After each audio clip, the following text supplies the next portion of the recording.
Hi everyone, and welcome back to our second lecture of the week. I believe we're in week 12, so this will be our second week 12 video lecture. I was having some trouble with the audio in my last recording. There was some nice snap, crackle, pop going on. I hope that is fixed this time around. If not, I do apologize.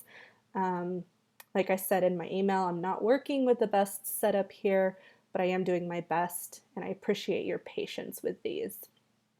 Okay, so this will be our resource video. So resources for creating Project 4 visual non-written documents. And let me try to zoom in on this. So one of the components of Project 4 is to create some kind of visual, primarily non-written content. All right, and this includes infographics, brochures, flyers, videos that you've created yourself, podcast episodes, memes, photo essays. The list goes on and on. The idea here is to pick something that you are interested in creating, all right, and also picking something that you feel comfortable creating, all right? So I'm not asking you to go out and buy some fancy software. I actually do not want you to buy anything for this class. Please do not. I'm also not judging you on your artistic ability, right? Or your ability to use fancy software.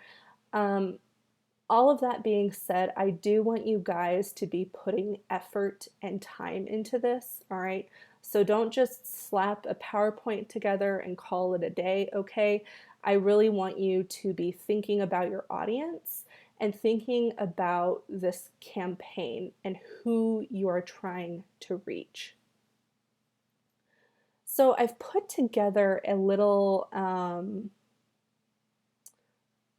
like a resource list for you guys in case you're not sure where to go to create documents like this. So if you're looking to create something like an infographic, a brochure, or a flyer, or anything else, this is my go-to website. It's called Canva, and I'm sure a lot of you have already heard of it. I know I talked a lot about it in my English 101 class. So for those of you who are taking me again, you know how much I love Canva, all right? And I will click on over to it real briefly here. It's essentially a graphic design site for people who do not know how to do graphic design. And this is my dashboard right here. It's completely free. You can create an account for free. There's also a mobile app for you if you prefer to work on your phone. But you can create almost anything, you guys, anything visual. You've got presentations, Facebook posts, Instagram posts, posters, flyers. I know that there's infographics on here somewhere too. Oh, there's mood boards, book covers, product labels, posters. You can even do videos. I didn't know that. And there's the infographic right there. That's really popular. I know a lot of students like to use the infographic one on here. Okay, so that is just one resource for you guys. Canva, again, completely free and easy to use for the most part. Okay, we have Office 365 next. I've already mentioned this in another video. It's free for UNR students. You just need to use your UNR email address to get your free account. And this gives you access to things like, excuse me, ugh, got a tickle in my throat, sorry. Microsoft Word, PowerPoint, and Excel, your basic package there for Microsoft Office. There's also Adobe Spark. I've only used this a couple times, and I believe that there is a free account option for this program. And I found that the free templates are really nice. So if you don't want to use Canva for whatever reason, Adobe Spark is another good resource. You can also create a video if you want to. The only experience I have, honestly, is creating these videos for this class. I just record on my Mac using QuickTime, and then I upload it to YouTube and I slap it up on the internet. All right, that's the extent of my knowledge there. However, if you are working on a Mac, you do have access to iMovie. If you're working on a PC, there's Windows Movie Maker.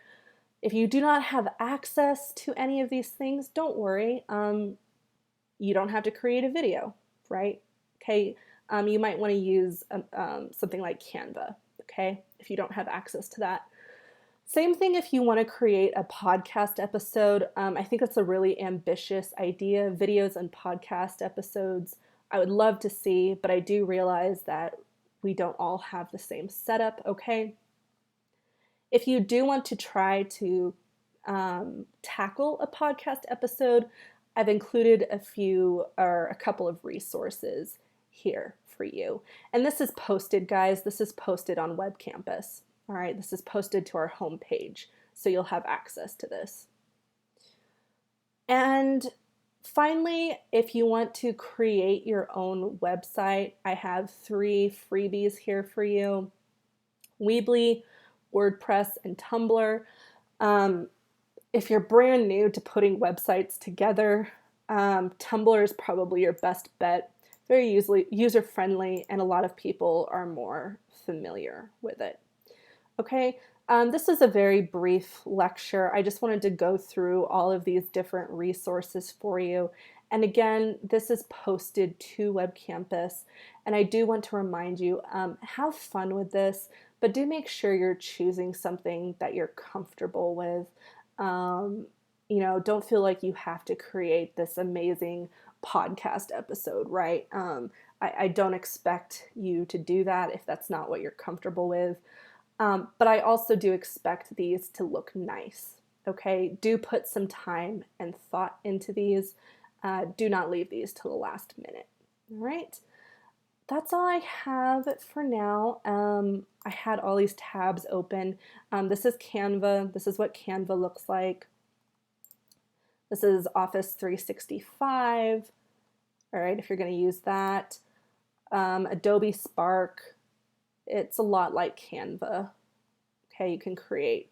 It's mainly for the social media stuff. You can do web pages, short videos if you want, but it's not as robust as Canva, I don't think. And then you've got your free website builders if you want to do that. So Weebly, WordPress, and Tumblr, of course.